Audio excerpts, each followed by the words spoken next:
average age of taking that first heroin hit starts between 12 and 17 years of age. The true thinking, planning process does not fully develop until 24 and 25 years of age. Right. And so, you know, science and research tells us that, you know, up until that time, we are crazy. I wouldn't say crazy, but we're always focused in on pleasure. You know, we're always doing things that are fun, risk-taking, things of that nature, because we never take the consequences of that particular action into consideration. Okay. Yeah, I guess I was going to ask you, you know, is it, some people say there's no such thing as a gateway, but I have a hard time picturing somebody just waking up one day saying, I'm going to try heroin, and they haven't done anything else. I mean, I don't know what you think. Marijuana and the THC in marijuana, it becomes one of the exploration drugs that that young people use, and it leads to, well, how do I increase my pleasure? And why not? I mean, you know, America is even making it acceptable. Exactly. You know, legalizing it in certain states, and so you know, our young folk, you know, they see that as, you know, this is a way for me to do something and not get in trouble for it. You know, it's giving me an opening or a gateway.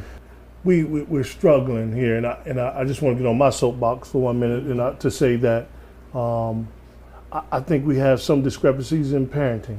You know, I won't say, you know, all of our parenting skills or whatever have eroded, but some of our parenting skills are going away, and it's allowing our kids these accesses. We're giving them too much room, versus, you know, at least keeping them at what they say, on the short leash. We're giving them a long leash now, and they're able to explore much more now. We're talking about heroin at the age of 12. You know, especially in the African American community, years ago we didn't like needles. We don't even want to go to the doctor. You know, those parents who are involved in, you know, using and misusing alcohol or drugs, you know, they're often, many times, their activity brings them in contact with children and youth system. And so, you know, a lot of times, you know, parents are subject to the dilemmas of the system in order to get them help if they feel that their children will be taken away from them. Sometimes it's a deterrent for them. Force thing, you know, because what I always say is, and I think me and Sean had this conversation a few weeks ago, when we are in school, the potential for us is off the chart. We could be what we desire to be because we are learning and we are under the auspices of our teachers, the school system, and if we got nice, good parents, then we can flourish.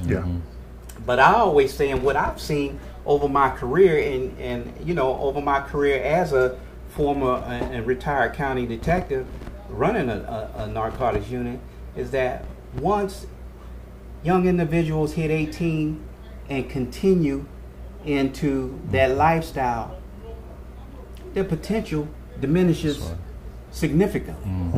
You know, and from that significant diminishing comes the effect of, you know, if my prints are on file, I can't really get to the education that I need.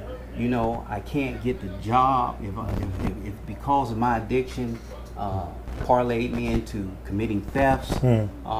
What happens is when we start about 12, 13, 14, 15 years of age, our mind stops growing.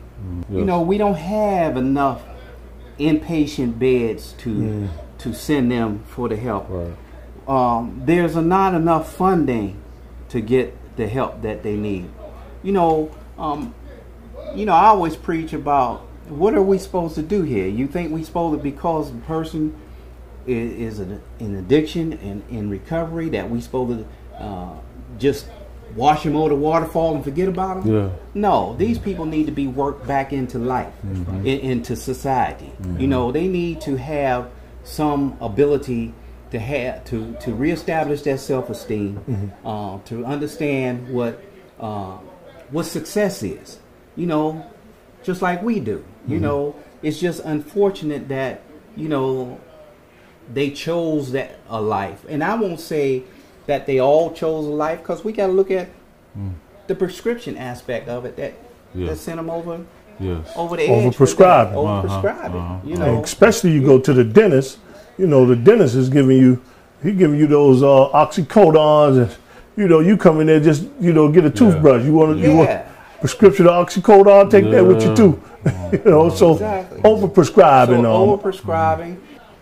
The medical profession seems to think that they have given too much, and automatically just cut them cold. You know, there's no weaning system to help, you know, alleviate the problems that's going to come with withdrawal. You know, so and if they're not ready, the only solutions are really is to have good support systems that's going to allow someone to get into a recovery program, whether they have to go to inpatient or whether they have to go to outpatient therapy. That's what they need, and they need it to be intense. A lot of people just look at people and say, you know what, that's him or her fault for their condition. That's right. And when in fact it's not. You know, I mean, sometimes in the beginning, because there's this great argument out there that taking drugs is a choice, and you know what, I can subscribe to the argument that for the pleasure of the first or second time, that might be the choice. Right. But once the addiction grabs a hold of you, it's no longer a choice. No, it's no. Well, so what I'm hearing you say, as we come to a conclusion, is that we really need to rethink the whole picture. That, you know, support systems need to be in place, not only for recovering addicts, but I would dare say even on the prevention side. Yes. We need, you know what I mean. We need to put some more things in place so that people don't make that choice to even experiment or to put themselves in harm's way per se. You know. And so and that's why you see the federal government, like U.S. Attorney Hickton, you know, trying to rally up all, whether it's law enforcement, whether it's providers, whether it's the medical personnel, to rally everybody up because you're not going to rush your way out this problem. No. Well, thank you for saying that, and I think on that note, we're going to wrap up.